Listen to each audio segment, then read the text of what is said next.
मधुर लीला विकास। राधे के बिना रास रस की वर्षा नहीं हो सकती और ना मधुर रस का विकास ही हो सकता है। रास मंडल में उनके बिना सरसता भी नहीं आ सकती और श्री वृंदावन के वास्तविक स्वरूप का प्राकट्य भी नहीं हो सकता। श्री राधा जी के रास विलास के लिए ही पूर्ण काम श्री कृष्ण ने इसे प्रकट किया है और श्री गोलोक धाम में यह नित्य प्रकट होकर नित्य सुशोभित हो रहा है। राधा रास की स्वामिनी, कृष्ण शरद ऋतु की चंद्रमा के समान प्रभामय मुख वाली, श्री कृष्ण के बामंग से उत्पन्न तथा सच्चित आनंद स्वरूप वाली, वृंदावन की देवी, वृंदावन में विनोद करने वाली, सुंदर चंद्रमा की पंक्ति के समान तथा चंद्रमा की कांति वाली, श्री कृष्ण को प्राणों से भी अधिक प्यारी, श्री कृष्ण की प्रिया, श्री कृष्ण स्वरूप वाली और रास में वास करने वाली, नाम वाली तथा रसिक श्री कृष्ण की स्वामिनी, सार से भरे हुए तथा रस से भरे हुए अत्यंत मधुर जिनके उपयुक्त नाम हैं, उनके शुभ वृंदा नाम से इस धाम का नाम श्री वृंदावन धाम है। राधा का रा अक्षर कृष्ण प्रेम का दान करता है और धा अक्षर सिद्धि को देने का विधान करता है। यह रासेश्वर श्री कृष्ण के रास की स्वामिनी है। वे रास में गमन करने वाली तथा रास में वास करने वाली है।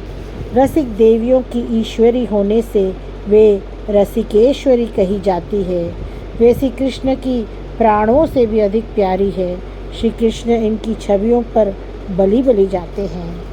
श्री कृष्ण इन पर नित्य अपना तन मन न्यौछावर करते हैं और इनको कृष्ण प्रिया कहकर पुकारते हैं।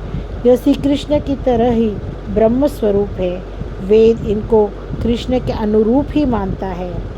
नित्य धाम में अपने बाएं अंग से श्री कृष्ण ने प्रकट किया, इसलिए इनको कृष्ण बाम अंगजा कहते हैं। वेद इनको सच्चित और आनंदमय पाता है, इसलिए इनको सच्चिदानंद कहता है। मोक्ष को देने वाली होने से इनका नाम कृष्णा है। सखियों के वृंद से युक्त होने के कारण इनको वृंदा कहा जाता है। इनका ही वृंदावन है और ये ही वृंदा है और इनका ही सुखदायक नाम वृंदावनी है। इनका वृंदा विपिन विनोदनी नाम इसलिए पड़ा क्योंकि इनको दिन रात वृंदा विपिन में विनोद करते रहना ही प्रिय है। उनके नाखूनों की चंद्रावली, चंद्रमा की पंक्ति और मुखों की चंद्रावली शोभा देती हुई श्री कृष्ण को मोहित करती है, इसलिए इनको श्री कृष्ण चंद्रावली कहकर पुकारते हैं।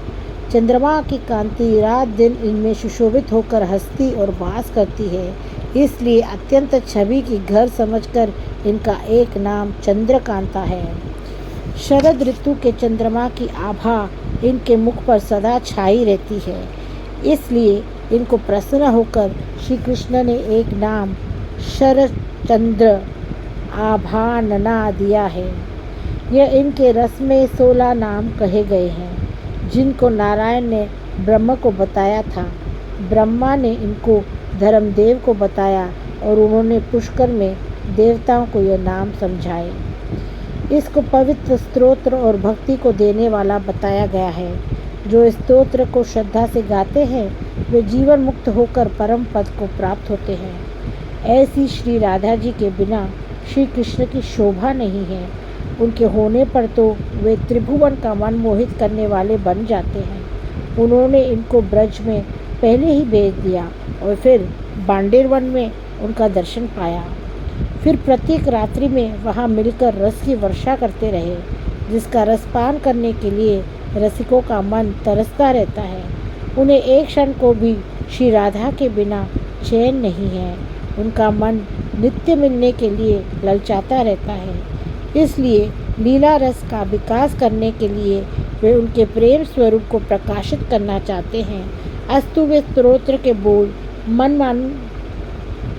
में बोलते हुए श्री राधा जी को खोजते डोलते रहते हैं और रस घोलते रहते हैं।